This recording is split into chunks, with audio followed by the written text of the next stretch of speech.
No creo que haya ganado ni la derecha ni el pinochetismo el domingo pasado.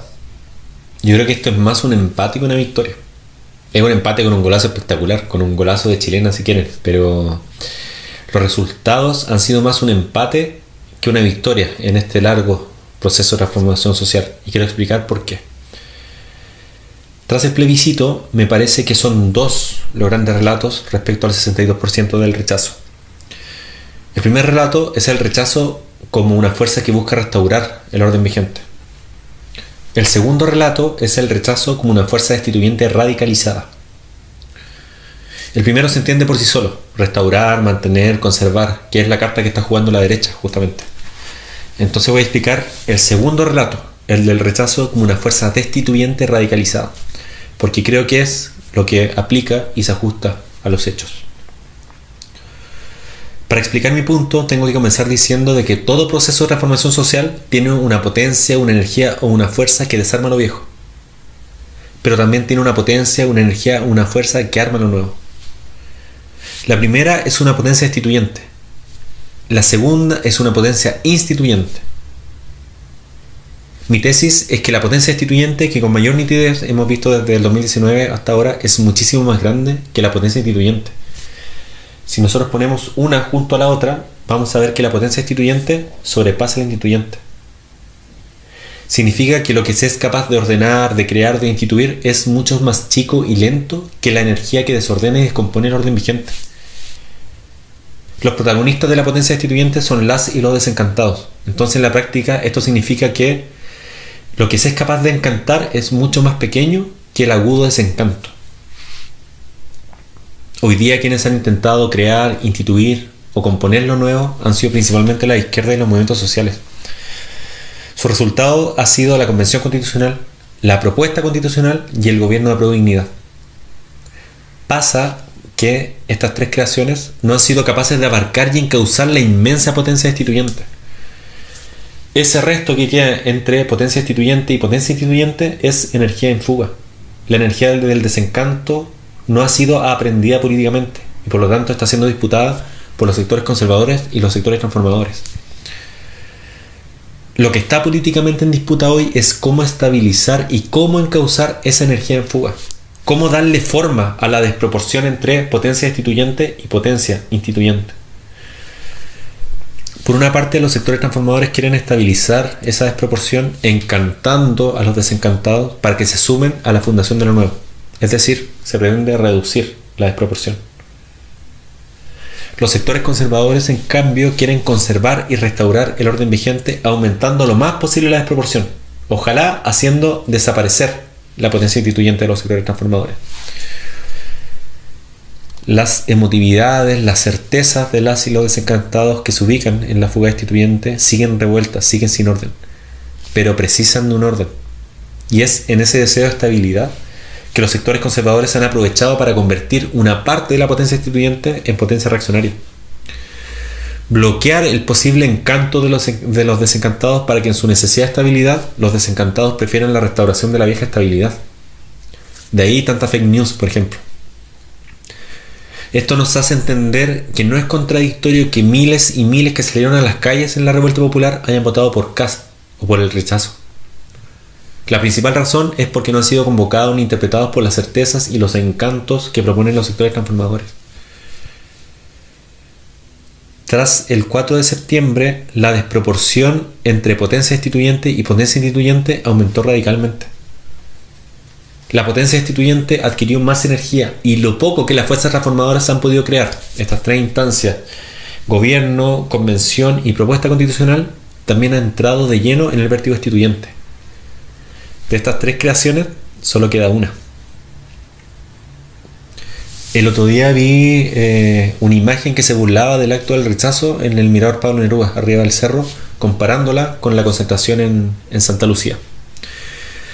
Ojo, les comenté a varias personas porque no son 500.000 en contraste con los 200 que había en el acto, sino que los 500.000 encantados contrastan con millones de desencantados que estaban en sus casas, que no se movilizan colectivamente por crear, sino que actúan individualmente por destituir. Entonces vuelvo al asunto del principio. ¿Por qué creo que esto es una fuerza destituyente radicalizada? Principalmente porque los sectores conservadores, protagonizados por el Partido Republicano, por Chile Vamos y algunos sectores de la vieja concertación, no tienen capacidad creativa, no tienen capacidad de imaginación política para instituir o para encantar desde sus propios pergaminos ideológicos, morales o éticos. Ellos pueden estabilizar parcialmente la desproporción entre potencia instituyente y potencia destituyente, pero no tienen ninguna capacidad instituyente hoy día. Su capacidad hoy día es defensiva, no ofensiva. De allí que creo que la aplastante victoria del rechazo es más un empate que una victoria de los sectores conservadores. Porque por el momento tienen pergaminos solo para mantener el desencanto. En esta realidad van a hacer lo posible para que el gobierno de Boric y los gobiernos locales, que es lo que queda en pie de este envión instituyente de la izquierda y los movimientos sociales, también caiga de lleno en el espiral desarmador y descomponedor de la potencia instituyente. Por eso yo creo que el rechazo es una potencia instituyente radicalizada, porque cualquier propuesta instituyente creadora está cayendo en el espiral de la institución. El pueblo está siendo ingobernable. Ese es el rollo de fondo. Si pensamos en los últimos años, las últimas elecciones han sido de destitución.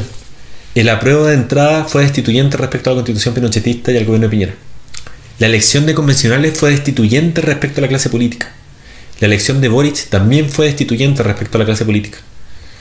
Y ahora la elección del 4 de septiembre fue destituyente respecto a la convención y al gobierno actual. Destituir, repulsar, rechazar es mucho más fácil que aprobar, crear, construir y asimilar. Nuestra democracia se convirtió en una democracia destituyente, que se basa en rechazar, destituir, en castigar, pero no tiene mecanismos internos para construir, para instituir, para crear. Probablemente como nunca en la historia política moderna ha sido tan difícil construir, instituir y crear, por las características y la envergadura de la crisis de representación que tenemos hoy día en Chile. Por esa crisis de representación es que no tengo ni un ápice de duda de que si por arte de magia los sectores conservadores tuvieran capacidad instituyente y propusieran una constitución escrita por ellos, sería rechazada también en un plebiscito. Ahora bien, ojo que la incapacidad creativa y la incapacidad instituyente de los sectores conservadores puede ser potencialmente reemplazada y saldada por una deriva autoritaria, como deja entrever la estrategia comunicacional del Partido Republicano. Así que ojo y atención con eso, que no es menor. Como diría Álvaro García Linera, nos encontramos en un empate catastrófico. Son dos proyectos, uno de conservación, otro de transformación, que al fragor de los hechos se han ido bloqueando y que están luchando por construir certezas y con ello conseguir mayorías. Lo del pasado plebiscito es un tremendo revés para los sectores transformadores, porque da espacio y tiempo para el reordenamiento de las fuerzas conservadoras, pero el escenario sigue abierto, mucho más cerrado que el 3 de septiembre, pero abierto al fin. Los resultados del plebiscito nos confirman que esta es una disputa larga, una disputa de décadas, y que 3 años de ofensiva, creación y afirmación de los sectores transformadores no son suficientes. Hay reveses y van a seguir habiendo reveses, pero lo principal es no irse para la casa. Los casi 5 millones de personas que votaron por el apruebo están articuladas en torno a un proyecto concreto de cambio. Y eso puede llegar a ser mucho más potente y tener más perspectiva de futuro que los 8 millones del rechazo, porque ese no del rechazo, esa negatividad del desencanto, se afirma en lo que no se quiere, no en lo que se quiere.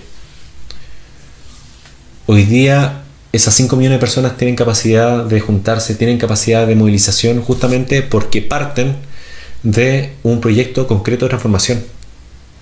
Entonces, por lo tanto, inteligencia, paciencia y organización son las claves para ir destrabando este empate. Lo del domingo pasado fue un tremendo paso atrás, pero ojo, que también puede ser un tremendo paso para tomar vuelo por el futuro.